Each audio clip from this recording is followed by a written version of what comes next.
When an abandoned infant is left at the doorstep, our hearts ache to take care of the baby, making it impossible to put down Murder Outside the Box, a Detective Parrot mystery by Saralyn Richard.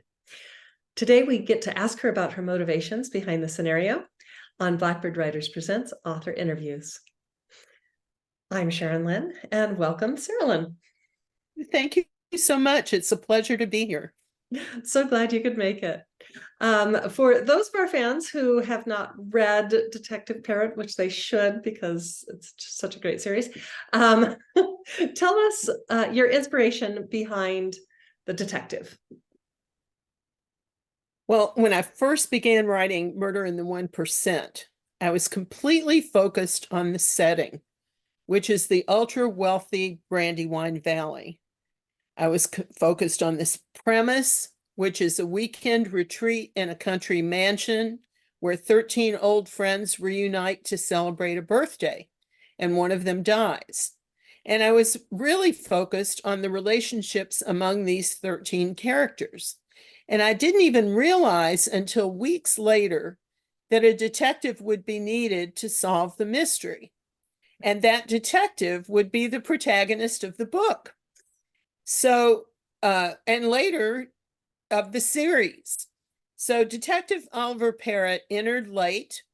He entered the scene in my imagination, and he was fully formed as a young, smart, morally grounded man. He played football for Syracuse. He has a fiance who's doing a tour of duty in the Navy, deployed in Afghanistan, and he also happens to be Black. So the fact that he is an outsider in this high-profile community that he serves makes him perfectly suited to see through its barriers and delve into its secrets. Throughout the series, social class comparisons and contrasts are exposed. So to answer your question about the inspiration for Parrot, I'll tell you that before I became a writer, I was a teacher, administrator, and a school improvement consultant in American urban schools. I know numerous Black families just like Parrot's, people whose values and ambitions are solid. Parrot is an amalgamation of some of my best students, young men who have taken their place in society, and they have what it takes to overcome obstacles and make a difference in the world. Oh. So that's how Detective Parrot came to be. That is wonderful. Yeah, students provide such interesting fodder for characters. Because I work at a small private university that 80% of our student body comes from out of state. So I get perspectives that I would have never gotten if I just, focused on Arizona or Southern California students. So that's wonderful. Well, I'm gonna move things around a little, just because you mentioned Brandywine, and I just love the setting so much. So can you tell us a little bit about Brandywine Valley and where it is, and this top 1% who lives there? Sure. Brandywine Valley is in Pennsylvania, and it's about 30 miles southwest of Philadelphia. Okay. It's home to some of America's wealthiest and most powerful people. Horse enthusiasts, artists, gardeners, antiquers, people who love the charm of wide open spaces with historical significance flock there. It's the sign, there was a Battle of Brandywine in the Revolutionary War. So there are a lot of structures there that remain from the very beginnings of the country. And there are museums and wonderful stores. There are cozy restaurants that specialize in farm to table menu items like mushrooms. In fact, Brandywine Valley is the mushroom capital of the world, which I didn't know until much later. I have a Research. relative. I have a relative that lives there, and so I visit there pretty often. And since I started writing the books, I've been embraced by that community. And so I really feel like it's a second home. And I know it very well, even though I'm not a 1%er like people who live there. It's geographically fascinating, and some of the geography plays a role in this new book, Murder Outside the Box. It's naturally gorgeous, and it's the last place you'd ever expect a murder to take place. And that's why I'm attracted to it as a setting for the Detective Parrot murder mystery series. And you mentioned that the people there have embraced you. They don't mind that you keep dumping bodies on them. They actually love it. Nobody else seems to have written fiction about that area. There are plenty of books about, that are nonfiction about the history of the area and the horses and all of that. But no one has written fiction that I know of. And they love it. They're some of my best readers. That's awesome. I love that. It also makes me have to be authentic because they're going to jump all over any errors that I make. It's like, get her back here. We need to talk to her about this scene. That's right. That's awesome. All right, well, let's move on to Murder Outside the Box, and which actually has a couple of different connotations, which I love. So we open with an abandoned infant, as I mentioned, and those were like that kind of idea was common during Depression era, where people are just like, I don't know what to do. So what motivated you to kind of explore this scenario in a modern setting? It's interesting that you asked that question, Sharon, because I also thought that abandoned infants were more common in the Depression area. But I found out the truth is that there are at least 22,000 babies abandoned in hospitals in the United States each year. And that's according to a federal study by the National Safe Haven Alliance. Wow. It's really mind-blowing. 22,000. That is, wow, yeah. So if you leave a baby at a hospital or a fire department or a police station, it is not a crime to leave the baby. And that's a safe haven law that is a federal law.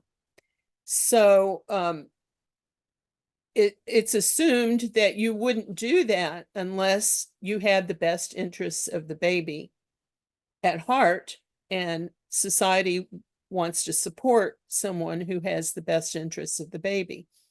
However, in this book, the baby is left on the back porch of a Brandywine Valley caretaker's cottage.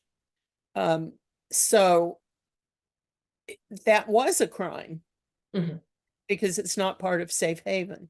Okay. So it becomes a new case for Detective Parrot to solve. And just as you stated that the premise made you worry, it made me worry too. The innocence and vulnerability of a newborn baby is something that really makes your heart pound, Yes. And so right off the bat, we have galvanized sympathy for one of the book's characters. And so that's a really dramatic scene. It was a good scene to write. I enjoyed writing it. But aside from the dramatic motivation, I've been always fascinated by the emotional issues that surround having a baby. And reproduction in general. Having a baby is fraught with deeply personal feelings, some positive and some negative. Mm-hmm. Some people have babies without wanting them, and some people want them and can't have them. So this book explores many situations related to babies, but readers don't have to worry. No harm is going to come to this precious infant that's found on the back steps of the cottage. You and I would not be having this conversation right now if something happened to that infant. That's right. I'd be like, what was she thinking? No, it is, yes, there is lots of love being thrown around in every direction toward that little baby. That's right. So one of the characters, actually, the caretaker's wife, I guess, she really wants to keep the baby and take care of the baby and make sure the baby is safe. And she's basically told, no, it has to go through Child Protective Services and the foster care system. And by the time you got all registered and background checked and all that, the baby would be in somebody else's care. So in your research, did you find out why it is so difficult for someone just to speak up and say, I'll take care of it? Yes. I did quite a lot of research in the writing of this book, and some of it revolved around Child Protective Services that place babies and older children in foster homes or in adoptions. Mhm. And again, there are extremely emotional issues surrounding who should take charge of an abandoned infant. The infant can't choose for herself, so there must be an objective entity who is entrusted with the child's best interests. Mhm. Of course, that caretaker's wife, it can't be objective, Yeah. and she's not certified, she's not professional, and she's never just all of a sudden to have this baby thrust upon her and have her want the baby is not enough Yeah. to qualify her to become the baby's mother. The general priority is to place the baby with its rightful parents. But how is rightful determined? Is it biology? Is it sociology? Is it economics? One of the issues in the book is, why was this baby left at a caretaker's cottage when Brandywine Valley mansions are there, where people who are very wealthy and could give the child a very privileged life are right next door? Yeah. So that's one of the questions of the book. But whatever decision is made for this baby, it's going to be critical to that child's well-being for the rest of her life. So the agency has strict protocols that ensure that prospective parents meet specific criteria before they're given the responsibility of raising an abandoned baby. Yeah, well, I mean, it's good that all those things are in place. Whenever you watch movies, it's always just like foster parents are horrible. And I had some neighbors who, gosh, they would take in teenagers, and they were just the kindest. They were the best kids. They were great neighbors. It was just like a really wonderful experience to see that foster system be so positive. And yeah, so Well, when I was in the schools, I had a lot of students who were in foster care, Mhm. and much of the time it's not that happy of a story. Yeah. So it's very there are abuses to the system, and just like any other system, and there are wonderful things about the system too. So the book explores that as well. It does. It goes into quite a bit. Just that aspect is fascinating. And then you throw on top of that there's the crime of leaving the baby, and then there are other crimes, and Detective Parrot's partners aren't doing what they should be doing, so there's mysteries there. So you layer in a lot of mysteries. It's just, once you read that first sentence, you cannot put the book down. It's just like, but wait. So There's more. there's more. Oh no, and now that happened. Yeah, thank you. uh, That's so a great compliment. Yeah, I love your books. One of the scenes that I particularly liked was the helicopter ride. And Parrot's reactions are so visceral that it's like I was getting a little, I could feel the vibrations, and I was getting a little, and so I was wondering, have you ever been in a helicopter? I'm really glad you reacted that way to the helicopter search. Um, that's what I was hoping for, and so you're confirming that I got it. You Um, did. yes, I've ridden in a helicopter many times, and I've felt many of the things that Parrot felt. Um, I think the more you go on a helicopter ride, the more you expect those things, and Mhm. so it's less jarring. But this was Parrot's first helicopter ride, so I had to portray it the way the initial ride would feel. Yeah, I also interviewed a helicopter pilot who operates his vehicle in Brandywine Valley. awesome. And, it is a huge area. I mean, a lot of land with few houses. Mhm. So they're very far apart. And if you want to get somewhere, helicopter is a great vehicle to get you there fast and easily. It's better than a car. Yeah. So he runs his helicopter all the time, every day, and he is the model for the friend who takes Parrot up in the helicopter. Like all of the book scenes, the helicopter search needed to be as authentic as possible. So that's what I was going for. Thanks, Sharon. But yeah, no, it was awesome. Um, all right, so I'm just gonna do a little side trail here. Um, Detective Parrot has a cockatiel, which is part of the parrot family. I had to look it up. So I was like, well, why not a cockatoo? A cockatiel is also a parrot. So anyway, why a cockatiel? Well, to start with, Parrot was really lonely when Tanya was in Afghanistan, and I wanted him to have a pet to keep him company. And a dog wouldn't be suitable because his hours are really erratic working for the police station. So I learned, and I found out from Parrot that he's allergic to cats. So I couldn't give him a cat. So I decided on a bird, and that just happened to fit with his name. So Horace the cockatiel appeared in my imagination, and he was a gift from Tanya. So he's really smart. He's unbelievably smart. He's got a great vocabulary. He's really loquacious and funny.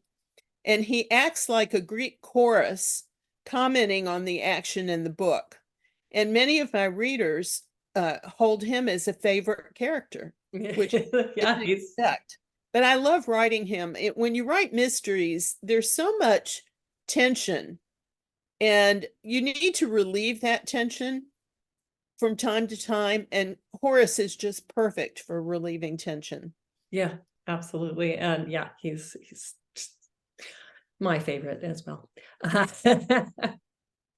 All right. So I don't want to give anything away. We've kind of been dancing around this the whole time, but a lot of the plot is dedicated to having babies.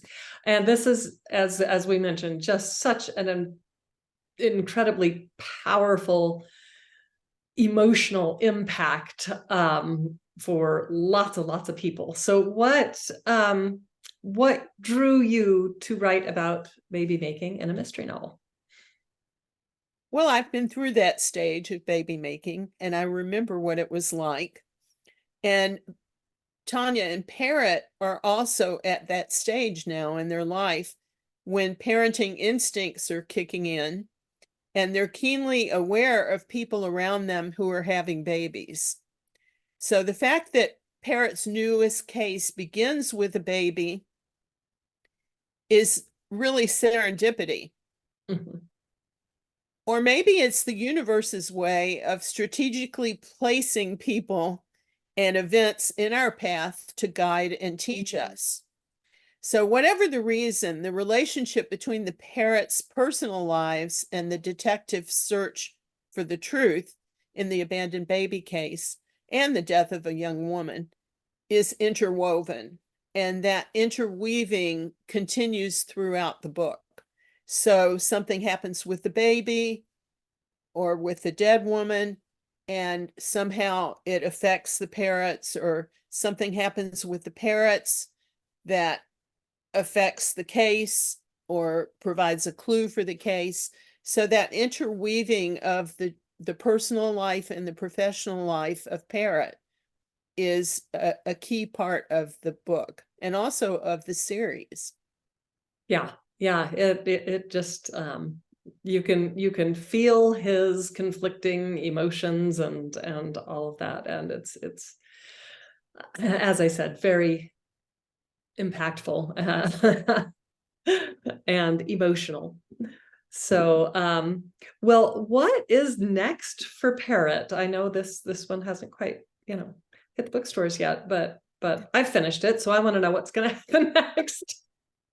You're just like my readers who will finish the book in 2 days and then say, when's the next one coming out? And it takes a year to write it. So my usual routine is to write a Parrot book and then write a standalone mystery, and then write another Parrot book and then write another standalone mystery. And I broke this pattern this time because I wrote Murder Outside the Box right after I wrote Crystal Blue Murder, which was number 3 in the Parrot series. And part of the reason that I broke the pattern is because I had readers like you who were pushing me for another Parrot book. The more important reason, though, is Parrot himself, because he's so real to me and also to my husband. He inhabits our minds. He comes to our dinner table. He sits in our office. He's here with us a lot. He talks to me. He tells me what he wants and needs and what are the obstacles that stand in his way. And once he gets going, I can't ignore him. So that's really why I broke the pattern, because he had this story to tell about the baby. And I'm the person he tells it to. Yeah, and he would not let you rest until you told it. But right now, he and Tanya are really busy with an unnamed diversion. I won't say what it is, but you know, because you read the book. So he's being quiet. He's not whispering in my ear right now. So I'm thinking about taking on a new challenge, something I've never done before, which is learning about and writing a screenplay. Oh, So I'm kind of excited about it. As I said, I do teach. The script writing is one of the classes that I've taught for the last 20 years. So one of the things that's very difficult about novel to screen is that it's a visual format. You're just telling the story using visuals, and your books are so visual anyway that I think this is not going to be a difficult transition for you. Oh, I'm glad to hear that. And I'd like to sit in on one of your classes. Can I do that? Sure. Really, are they Zoomed?